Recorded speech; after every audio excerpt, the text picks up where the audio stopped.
I'm Corinne Bailey Rae and we're here at the Orchard celebrating Black Music Month. Here's a collection of some of my favourite music.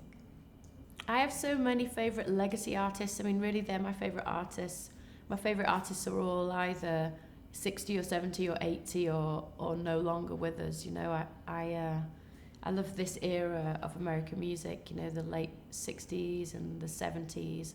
I love Curtis Mayfield and I love Stevie Wonder, who's incredible. I love Aretha Franklin and Marvin Gaye. So it'd be really hard for me to pick any one of those people, but all of those people have been a massive influence on my music in terms of how they tell a story, how they play, their humility, their heart, the way they mix music from the gospel world and with psychedelia and rock, and I love all of these artists so much. I feel like all my wishes have come true in collaborations. I don't have any more people on my wish list. I've been really lucky. I've performed in front of Aretha Franklin. I've been on stage with Stevie Wonder. I've played with Al Green and recorded with him. I've played with Paul Weller. I've been so lucky to have all these different invitations, you know, so it's a really fantastic thing. I've been side of the stage watching Prince, and I feel like I have no more wishes that haven't come true. I'm just very grateful for all these different opportunities. I played with Herbie Hancock and Wayne Shorter, and you know, all of it feels like a dream, so I wouldn't ask for any more. My favourite instrument is a guitar. I learnt the guitar through my sister. She was learning guitar at school, and I remember just kind of picking it up and watching Nirvana Unplugged and watching Kurt Cobain's hands and seeing these bar chords, which were a revelation to me, because once you learnt the shape, you could move it here and move it there, and you could make a whole song just with one position, or you could have a shape and take one finger off and it sounded like a completely different chord. So I really came up through a DIY sort of punk guitar aesthetic. I learnt violin as a kid, but guitar has been my true love because there's just so much you can do with it, and you don't have to know what you're doing. You can find your own way with the instrument, and it always sounds good. I think I had a really big music year when I was sort of 12 or 13. I remember coming out of playing classical violin and just seeing that there was lots of different ways that I could make music. I'd started singing in this sort of gospel band that I had made, and then I guess I started getting into bands and liked the idea of having my own guitar, and Nirvana were a huge band at the time, so it seemed like it was doable. Music went from being really highly constructed, like Michael Jackson or Whitney Houston, you know, where it would be Quincy Jones directing, you had to have this jazz background, then you had to have a massive studio and 50 musicians, to suddenly being 3 people on stage, and it looked a lot more familiar to the music we did at school, you know, in high school. So I guess when I was about 13, I got into Kurt Cobain and I got into Billie Holiday at the same time.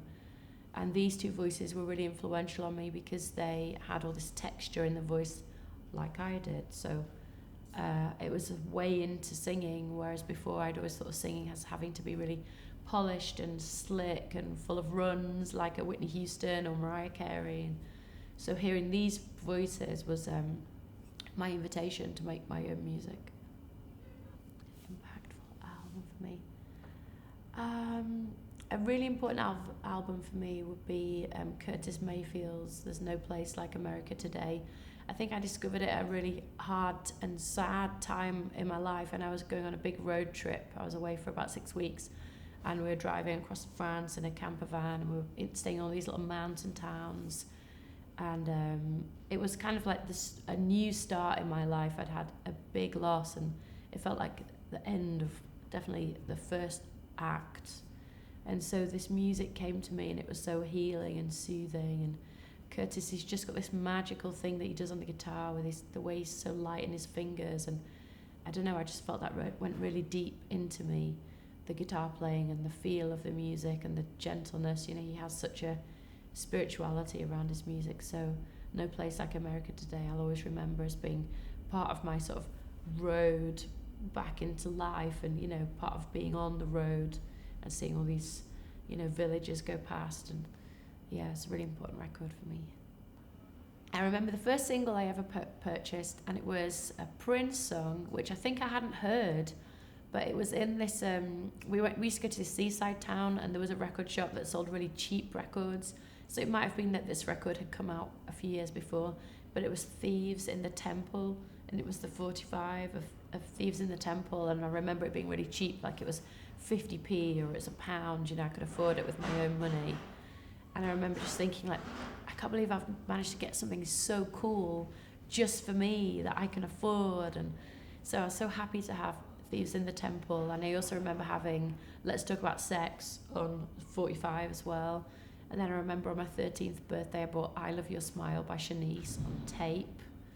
We used to have tape singles, so yeah, I loved that you could think of a song, you could hear it, and then you could have it, and it would just be yours, and you could play it over and over and over, and it had a B-side, and first the B-side you had no interest in, but then by the end, you know, you almost loved the B-side as much as the side A, so that was a really good way into music for me, really good way for kids, you know, to buy stuff, otherwise you have to wait for your parents or wait for your birthday or something.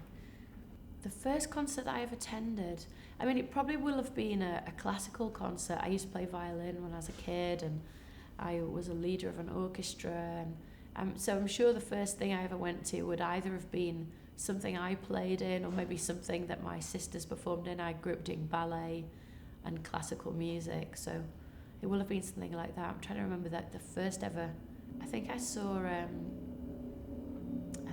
Tanya Donnelly play. That was really amazing. In an indie club in Leeds where we used to go out dancing, and I saw Kaniki, and I saw Supergrass, and I saw Shed 7, like all these indie bands. They would have been the first people that I saw, like people coming through my town.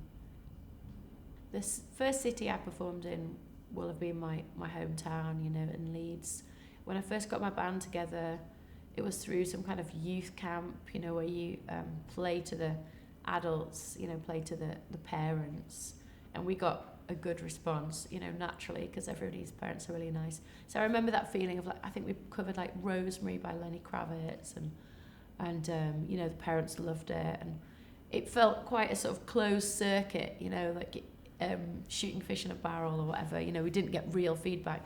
But then I remember I had a boyfriend at the time who was in a band, and I think whoever was supporting their show, they dropped out, and then at the last minute it was like, can your band come and play? And it was at the Duchess of York in Leeds, which was a big indie venue at the time, you know, like Nirvana had played there back in the day.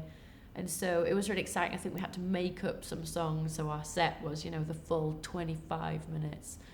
And yeah, I remember it very well, and I distinctly remember the difference that in the audience wasn't just our parents, you know, it wasn't just the parents of the band, it was strangers, or I remember the feeling of people at the bar sort of nursing their pint and then sort of looking over and then coming nearer, and that thing of there being more people at the end than were there when you started, and all the compliments coming at the end. And I remember sort of just the buzz of it, you know, the feeling I had playing that show is exactly the feeling I have playing my shows now to, you know, 3,000 people or 10,000 people or 50,000 people in Rock in Rio, whatever it is. I just always think if you want to play music, the feeling is there from the start. You know, if you're looking for a different experience, it'll never be any different. Just that sense of connection is really what drives me. So I remember that well, my first show.